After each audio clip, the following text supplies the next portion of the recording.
Have you ever noticed how some people seem to have unlimited energy for their passions, their projects, and their lives? While you can barely get out of bed even after 8 hours of sleep, you blame yourself for laziness, buy motivational books, drink more coffee, try harder, but the exhaustion only gets worse. What if I told you the problem isn't a lack of energy, but excessive leakage? Here's the brutal truth no one wants to admit. You're not tired of working hard or living intensely. You're being systematically drained by people who don't respect your boundaries, screens that hijack your attention, and a society that has normalized living on autopilot where you're present nowhere and absent everywhere. While you're trying to rest by scrolling on your phone, you're actually fueling digital anxiety that leaves you more exhausted.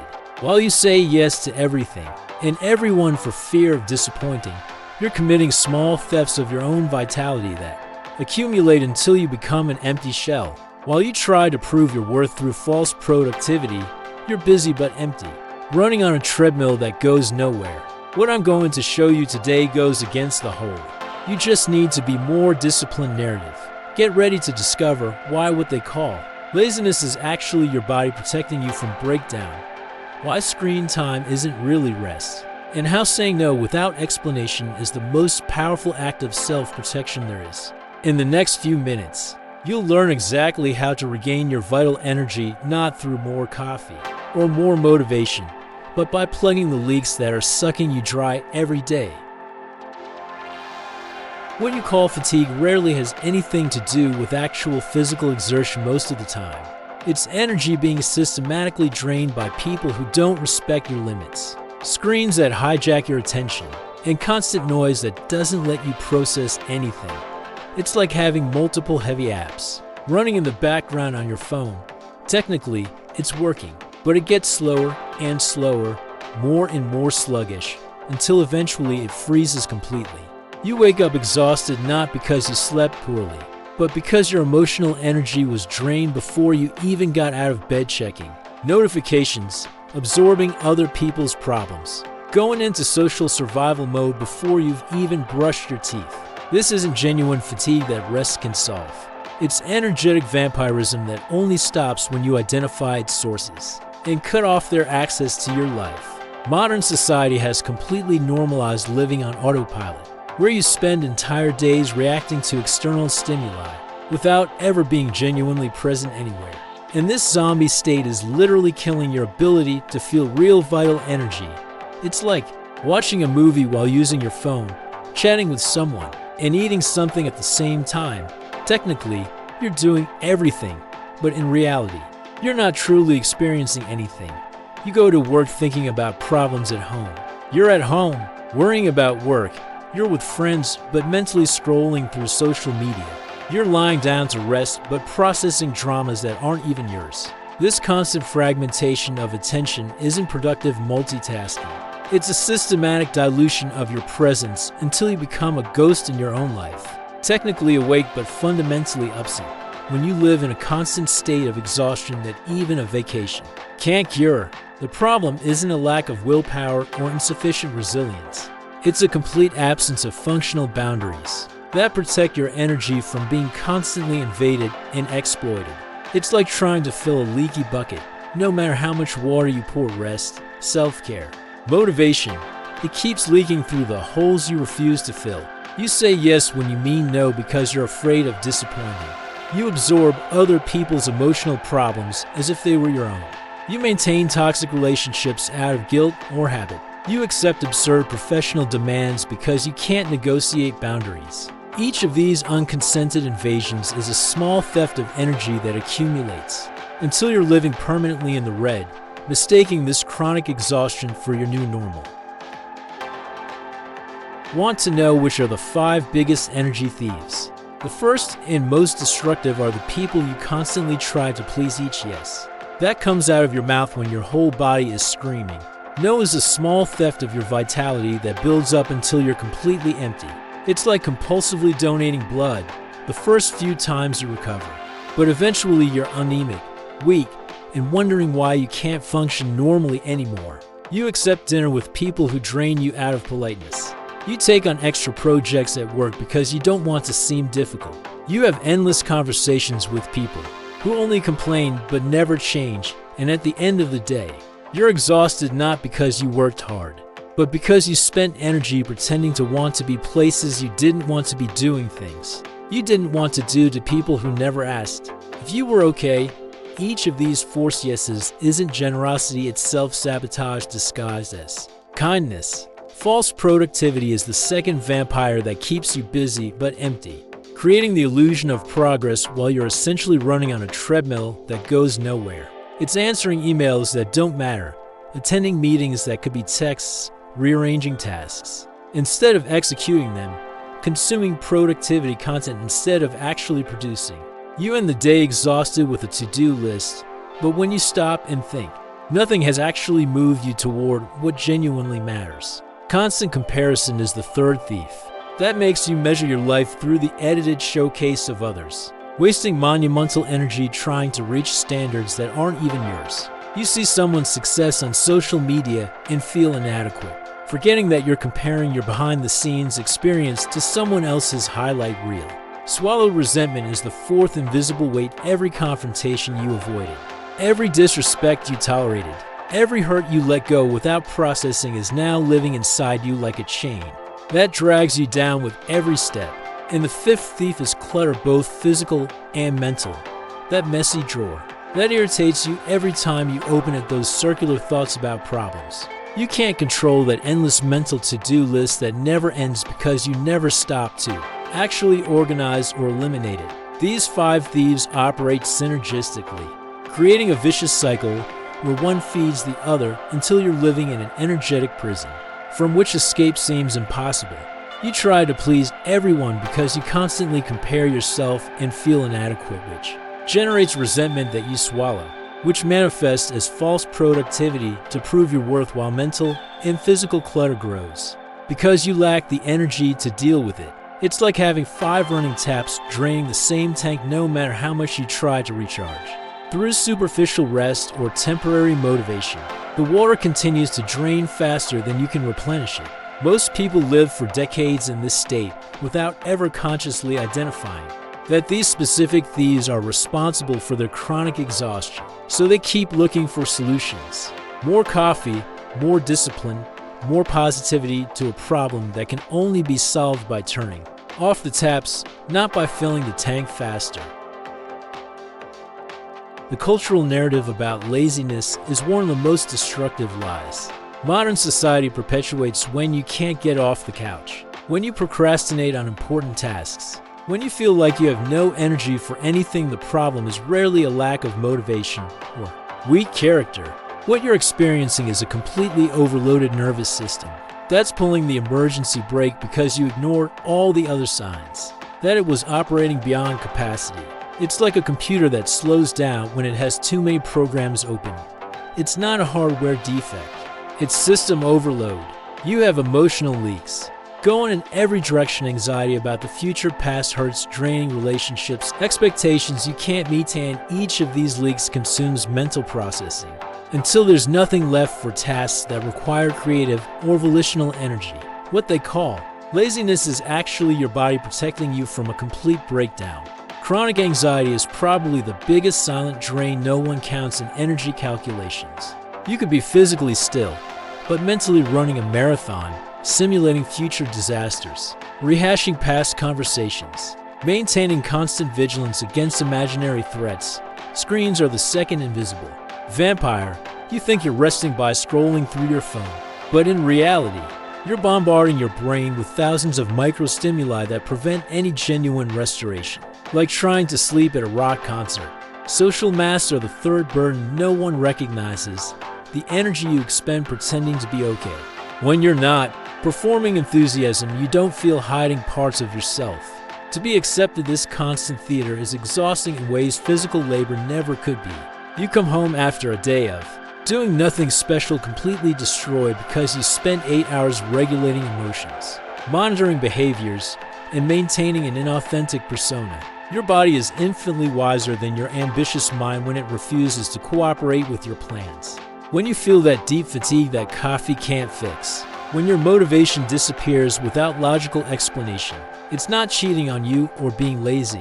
It's doing exactly what it's supposed to do, forcing a break you never willingly take. It's like a circuit breaker that shuts off the electricity when it detects an overload, to prevent the entire house from catching fire. Most people interpret these signals as personal weakness and try to push harder, ignore the warnings, the equivalent of ignoring an overheating engine and continuing to accelerate. Eventually, you're not just tired, you're in complete burnout, where even the things that once gave you pleasure can't generate any spark of interest. At this point, your body has literally hijacked control because you've repeatedly demonstrated that it can't be trusted to manage its own limits. So it makes the decision for you to stop completely until reset is forced. Doom scrolling masquerades as rest when it's actually digital anxiety on high gear. You lie down exhausted after a hard day and open your phone, thinking you're going to relax.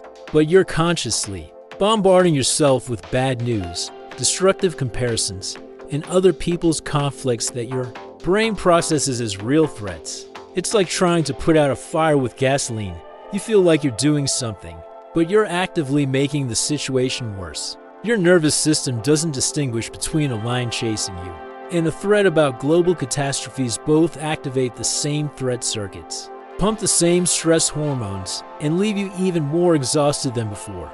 Overthinking is the second false remedy that seems productive, but is essentially you reliving the same problem over and over in endless mental simulations. You think you're processing or planning, but in reality, you're just dwelling, creating anxiety about situations that may never happen, and wasting emotional energy solving imaginary problems while the real ones remain untouched. Unlimited caffeine is the third deception that productivity culture sells as a solution, when it's just a cover-up for a deeper problem. You're pushing an exhausted body to keep functioning through stimulants, like whipping a dying horse to run faster. It works for a few hours, maybe a few days, but eventually the bill comes with interest, brutal crashes, amplified anxiety, insomnia that worsens the cycle, and chemical dependency that masks genuine fatigue. Numbing through food, alcohol, compulsive shopping, or mindless entertainment is the fourth false remedy that mistakes numbing for healing. You're not processing or healing anything, just pushing uncomfortable sensations under the rug where they continue to accumulate until they eventually explode. It's the difference between treating an infection and simply taking painkillers to numb the pain, while the infection spreads. Toxic positivity is the fifth and perhaps most insidious false remedy, forcing gratitude. When you're in real pain, repeating positive affirmations about problems that require concrete action, or smiling and pretending everything is fine when it clearly isn't. These 5 bogus remedies have something crucial in common. They all promise immediate relief, but deliver long-term deterioration, creating vicious cycles where you need ever-increasing doses to feel less and less effective. It's like developing a tolerance to a drug. At first, a little scrolling distracts you from stress. After months, you spend hours numb but still feel the anxiety throbbing beneath. At first, a cup of coffee perks you up. After years, you need to function minimally and still feel exhausted. These patterns aren't moral failings or a lack of willpower, they're completely logical responses to a misdiagnosed problem. If you believe you're just tired, you'll seek superficial rest, scrolling, caffeine, numbing. But when you finally understand that you're being systematically drained by specific leaks, you can address the real causes instead of simply treating symptoms with medications that worsen the condition. Learning to say no without offering elaborate excuses is probably the most powerful and underutilized skill for protecting your energy. Every no you utter without over-explaining yourself is an act of self-protection that establishes that your time and energy have non-negotiable value. Most people turn a simple no into a tirade of excuses because they're terrified of disappointing. But this need to justify only invites negotiation, manipulation, and the erosion of your boundaries. When someone asks you for something that will drain you and you respond, "I can't this time," without elaborating, you're doing something revolutionary, treating your energy as a finite resource that should be allocated strategically, not freely distributed to the highest bidder.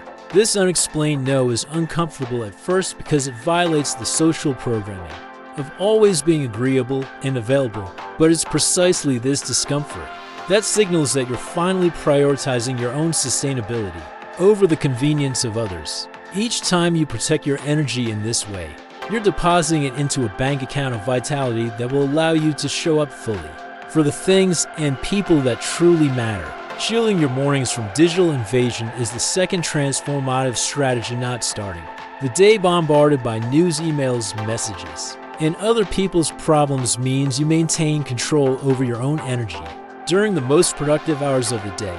It's like protecting the first hours after waking, a sacred territory where you define the day's energy instead of allowing external chaos to define it for you. Strategically cutting out social noise is the third necessary action. Muting draining WhatsApp groups, leaving conversations that add nothing but drama, severing digital connections that exist only for you to compare yourself and feel inadequate. This isn't antisocial. It's energetic hygiene, recognizing that not every connection is worth the emotional cost it exacts. Real rest, without screens and without artificial dopamine, is the fourth essential practice. Moments where you simply exist without consuming anything, without producing anything, just being present with yourself. It could be sitting in silence for 10 minutes, walking without headphones, or lying down without picking up your phone. Experiences so rare in modernity that they seem almost subversive. The fifth and perhaps most difficult skill is training your ability to tolerate disappointing people and stick to your boundaries even when they try to guilt trip you for prioritizing them. It's inevitable. When you start protecting your energy, some people will be disappointed, upset, or even accuse you of being selfish because they benefited from your old pattern of neglecting your needs to meet theirs. This resistance isn't a sign that you're wrong. It's confirmation that you're finally doing something right. People who genuinely care about you will respect your boundaries even when they're inconvenient. People who only care about what you can do for them will pressure, manipulate, and try to guilt trip you for not being more unlimitedly available. Learning to recognize this difference and hold firm to your boundaries even under emotional pressure is like developing a muscle. It hurts at first, but each repetition strengthens you until eventually operating from a place of protected and sustainable energy becomes your new normal. Now you have access to a truth that most people will spend their entire lives without discovering. Your chronic exhaustion is not a flaw or a lack of resilience. It's the completely logical result of living with multiple energy leaks that no one taught you to identify and close. But recognizing these energy thieves is only the first step. Real transformation only happens when you have the courage to make the uncomfortable changes that protect your vitality, even when it disappoints people who benefited from your old pattern of self-neglect. So answer me with brutal honesty. Are you ready to start saying no without explaining yourself, even when they try to make you feel guilty?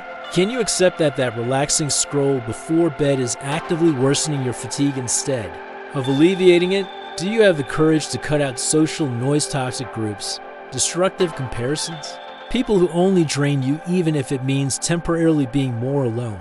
And most importantly, are you willing to train your ability to let go and keep going when people who have grown accustomed to draining your energy pressure you to return to old patterns? Because here's the reality no one tells you. Regaining your energy isn't about adding more superficial self-care to your routine. It's about brutally eliminating what's draining you. And that will annoy people, will make you seem difficult to those who benefited from your unlimited availability, and will require you to prioritize your own sustainability over being eternally pleasant. The difference between people who transform their vitality and those who remain exhausted and complain of fatigue lies in a simple choice. Stop seeking more external energy and start protecting the energy that already exists by plugging the leaks every morning you start. Checking notifications every yes you say when you mean no. Every hour you spend scrolling thinking. You're resting all of this as you voluntarily handing over your vital energy to systems and people who don't care if you collapse as long as you continue to function for them. If this video resonated with you and showed you that you're not lazy, but drained, subscribe to the channel and turn on notifications. See you in the next video.